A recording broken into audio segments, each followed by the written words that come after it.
everyone and welcome back to my channel, or if you're new here, hi, my name is Nicole and I'm a part-time reseller on Poshmark, and today I am here to talk about some new features that have been released to the app recently. These are minor changes, but some of them make a meaningful impact and some of them are good and some of them I don't necessarily love. But let's go through these real fast and hopefully you enjoy this video. Like I've said in the past, I love making these new feature videos because I think they're extremely helpful, especially if you're not like up to date with everything that's always happening on the app. Hopefully you find this video helpful, and if you're not yet subscribed, I would love if you took 2 seconds to hit that subscribe button because it really means a lot to me, and also that means you keep getting notified when I put out new videos 2 times a week that are all things Poshmark and things that are helpful for you. So yeah, I would love if you subscribe, but let's get right into this video.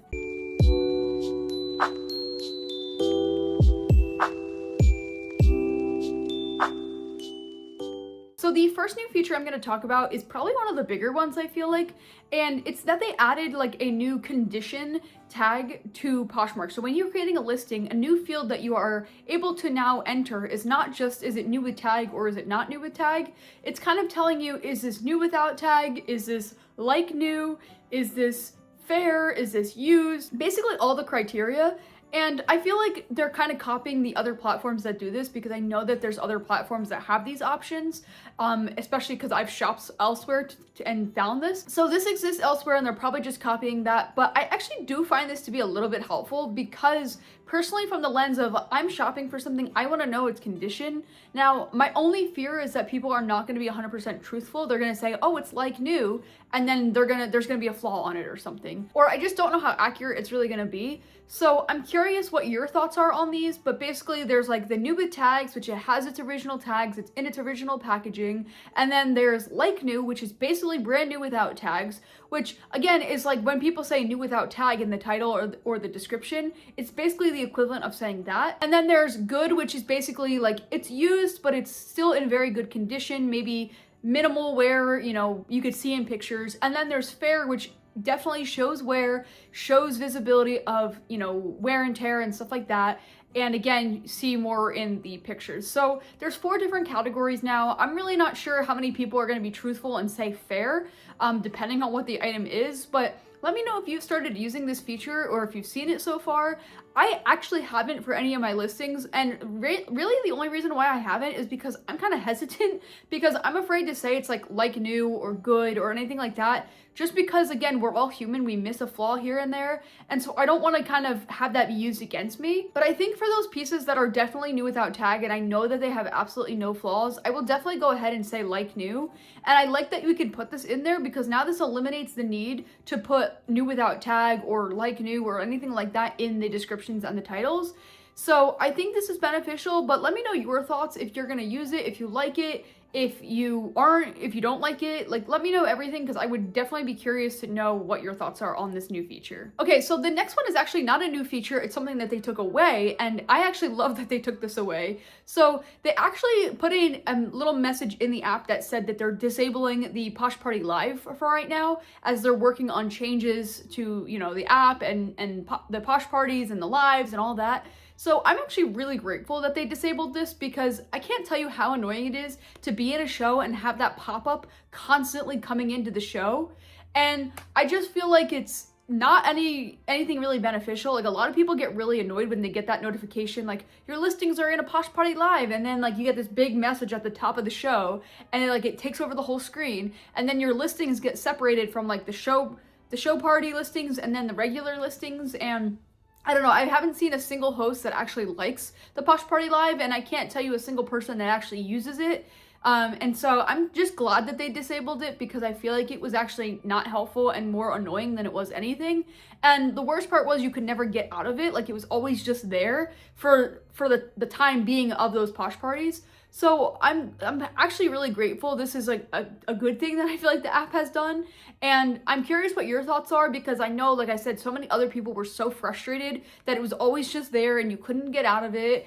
And it was like kind of distracting. If you were a show host or if you were just in a show itself during those time frames, it would just, like I said, be a big pop-up at the top of your screen, and you could click the X, but then it would pop up again right as soon as you had a listing that was applicable for the party. So again, very grateful that they actually got rid of this, but yeah, let me know your thoughts as well. Okay, this next one, I'm not entirely sure if it's new, but I think it is, especially because now all of us are really sharing on the desktop because that's the only way we're able to share.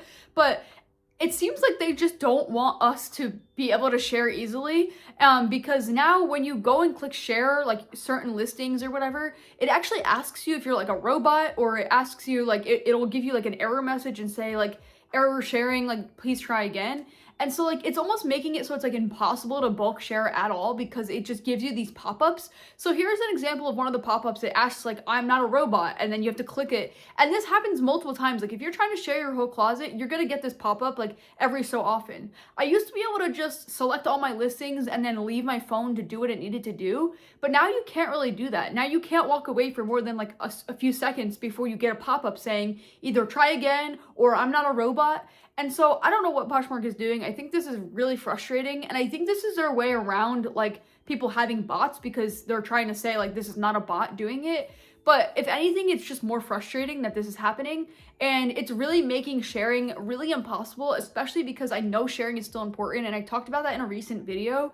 But they should not be making it this miserable for us to use the sharing when they, you know, take it away, and then now they're asking for a robot every 5 seconds that we're trying to share. I just think it's really frustrating, and the least they could do is just let us share our closet in peace, because they took away that bulk share. So let me know if you've gotten this pop-up message when you've been sharing your closet in the last couple of weeks, because I know I keep getting it. I also, like I said, keep getting that try again message where I have to like hit try again for it to keep sharing. So it's really, really annoying, and I'm curious if you've seen it as well. The other one I wanted to mention in this video was, I think a lot of people were saying that they got rid of the list another item like this or list similar items, where it's kind of giving you a frame of reference to something that you're listing, and it's giving you different price points and different things that are similar to it on the platform.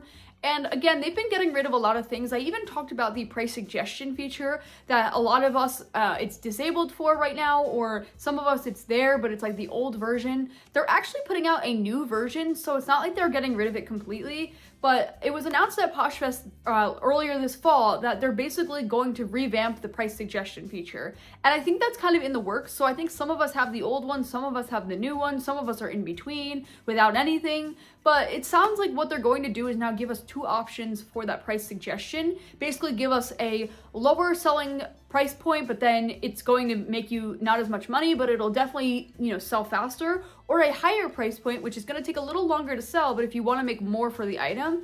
And so again, if you don't have that yet, you're going to get that soon. I know a lot of people have been saying like, oh, I don't have the price suggestion feature anymore, or it's grayed out, or whatever.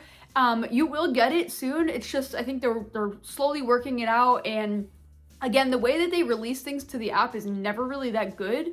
So it's always like, you know, it always seems like, oh, they took this away, or, oh, some people have it, some people don't. But they are going to be putting it out into the app. You will have the price suggestion going forward. Just give them some time to like roll it out to everyone. And if you don't have it now, you will have it. And same thing with that, list something similar, or like, you know, listing things that are like that one, or getting a price point of something that you're looking for, just looking based on what it's already selling for. That will be coming back as well if you don't already have that. I don't think they're getting rid of that, because I think that is really helpful for people to use. So I can't see why they would want to get rid of that. And actually, one more thing that I will mention before I end this video, and I know this is not new because this has been a thing since the beginning of November, but it's funny that I still see people that don't know about this, but the bulk share on the phone is no longer active. You can no longer share on a mobile device, whether that be a phone or an iPad. So a lot of people have been saying, oh, I haven't updated my iPad yet, and I still have the ability to bulk share. And a lot of people are saying, why can't I bulk share? Where's the button? Where did it go? And people are not realizing that they got rid of it. So in case you haven't noticed that, and in case you live under a rock, they have gotten rid of the bulk share. And I did make a video all about this, and I did also make a new video on the new interface of what, you know, your closet page looks like and how it now shows your average ship time. So if you want to see that video where I go in detail about that and like what the other options are now on how to share and things like that, I can link that one at the end of this one. But yeah, I just thought I would mention it because I still am shocked that I see people every day saying, where'd it go? Why can't I bulk share anymore? What do I do? And like, you know, it's just crazy to me that some people don't notice that. Okay, so hopefully you enjoyed this video and hopefully you learned something. And every time they push out updates like this, you know I'm going to bring you an update video because again, these are helpful for people, especially because Poshmark is not really being helpful and letting us know when they push these changes out. They kind of just do it and no one really knows what's going on. So I always try and make these videos as soon as I can after they push out these updates. And hopefully these are helpful for you, hopefully you learn something, and hopefully it makes it so you understand the changes better than just like seeing them in action and not knowing like, you know, sometimes what to do or like, you know, different things like that. If you want to see that video that I was talking about with those new feature updates and what they've been doing and, you know, all the different changes like that, I made these 2 videos that you could watch where you could get all that information from. But until next time, I will see you then.